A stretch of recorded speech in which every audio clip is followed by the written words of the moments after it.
Good morning বন্ধুরা, তোমরা সব কেমন আছো? আশা করি তোমরা ভালো আছো। আমিও খুব ভালো আছি। আরও একটা নতুন সকাল, আর এই নতুন সকালে নতুন ব্লগ নিয়ে চলে এসেছি তোমাদের সামনে। মুখার্জি ফ্যামিলিতে তোমাদের প্রত্যেককে স্বাগত।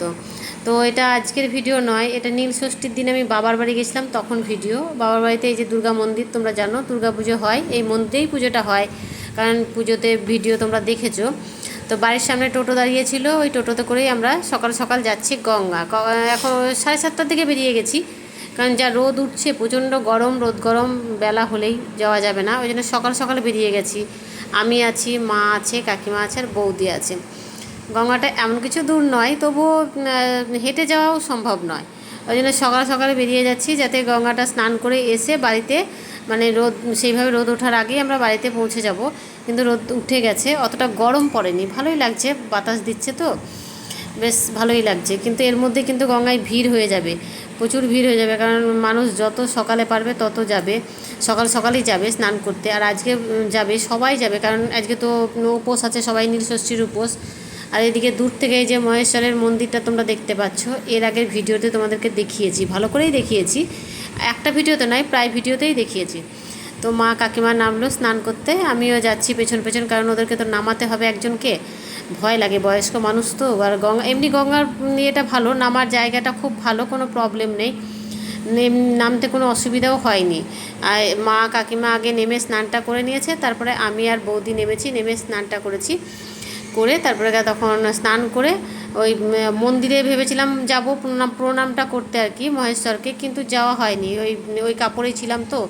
তো ভাবলাম যে বাড়ি চলে যাই, বাড়ি গিয়ে পরে আবার একদিন আসবো, কারণ আজকে যদি ভিজে কাপড়েই বাড়ি আসবো, ওই জন্য ভাবলাম যে না, আজকে আর যাবো না, দূর থেকে প্রণাম করে বাড়ি চলে এসেছি। তো বাড়ি এসে দেখছি এই যে আমার ছেলের কোলে বসে আছে আমার ভাইজি, ও খেলা করছে, ও খুব চেনে, দাদা দাদা করে, তো ওর কাছেই আছে। আমরা বাড়ি এসে দেখছি ওর সঙ্গে খেলা করছে।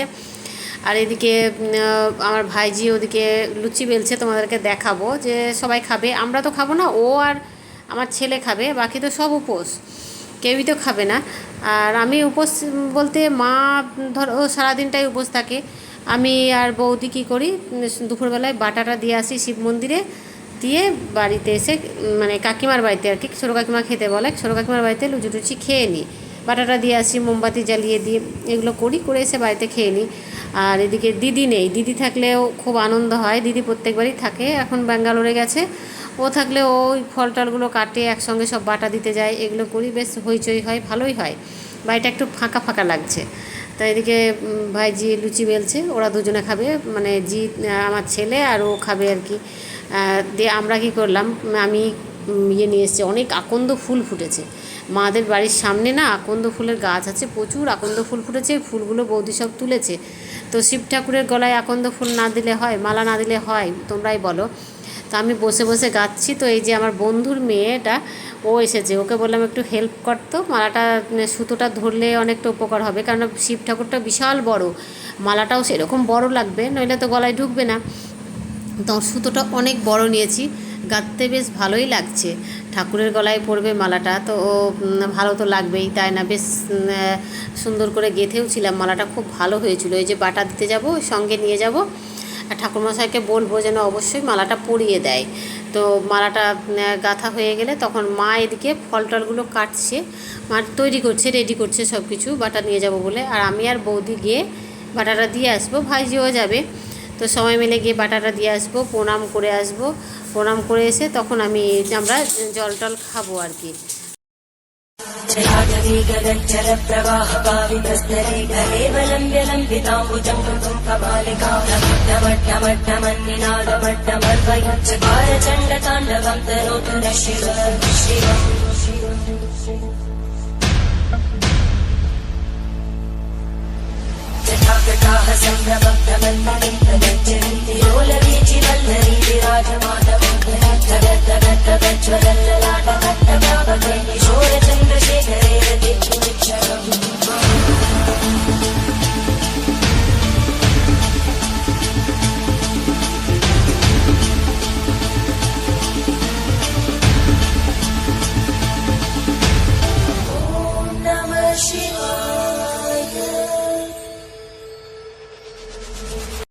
পুজো হয়ে গেছে, দিয়ে আবার বিকেলবেলায় এসেছি, বাটা দিয়ে বাড়ি গেছিলাম, গিয়ে কাকিমার বাড়িতে ময়দা টয়দা খেয়ে লুচির খেয়ে আবার বিকেলবেলায় তৈরি হয়ে এসেছি। বিকেলবেলায় কি হয় আমাদের এখানে বলো তো, যে হোম হয় আর কি, কপালটা ফোড়ে ফোড়ে ওখানে বাতি জ্বালায়, তোমাদেরকে অবশ্যই দেখাবো। দিয়ে মন্দিরের চারিপাশটা ঘোরে, ভক্তরা স্নান করে আসে, এখানে রাস্তায় পুরো রাস্তাটা ধরে বসবে, পুরো মানে মন্দিরের সামনে থেকে রাস্তার এপাশ থেকে ওপাশ থেকে পুরো মানে জায়গাটা ধরে প্যান্ডেল হয়েছে, ওই সামনে সব বসবে রাস্তায় পরপর পরপর, আর দিয়ে কপালে বানটা ফুঁড়ে তখন ওই প্রদীপের মতো আছে ওগুলোই সব জ্বালাবে আর কি, আগুন জ্বালিয়ে দেবে।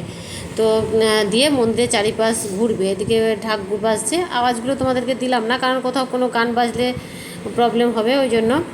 তো যাই হোক, এইগুলো দেখতে এত ভালো লাগে, আর প্রচুর ভিড় হয় মন্দিরের সামনে, দেখেছো কত ভিড় হয়েছে, প্রচুর মানুষ আসে। আমাদের বাড়ির সামনেই মন্দিরটা, খুব আনন্দ হয়। আর আমরা পাড়ার মেয়েরা যে যেখানেই থাকুক, বিয়ে হয়েছে যার যেখানে, সব চলে আসে, চলে এসে একসঙ্গে গল্প আনন্দ সব কিছু হয়। তো সব মিলিয়ে এই টাইমটা আমরা খুব এনজয় করি, এই টাইমটা। আর দুর্গাপুজোর সময়টা, দুর্গাপুজো তো বাড়িতে হয়, ওটাতে এনজয় করি, কিন্তু আমরা এই টাইমটাও, এই যে শিবের পুজো হয়, চড়ক হয়, এগুলো হয়, এই টাইমটা আমরা খুব এনজয় করি, কারণ আমরা যে বান্ধবীগুলো যার যেখানে বিয়ে হয়েছে বললাম তো, সব চলে আসে এখানে, দেখা হয়, এই একটা টাইম দেখা হয়, আর ওই দুর্গা পুজোতে দেখা হয়, তাহলে ভালো লাগবে না বলো? কত দিনকার সব পুরনো বন্ধু বান্ধব সব দেখা হয়, খুব ভালো লাগে।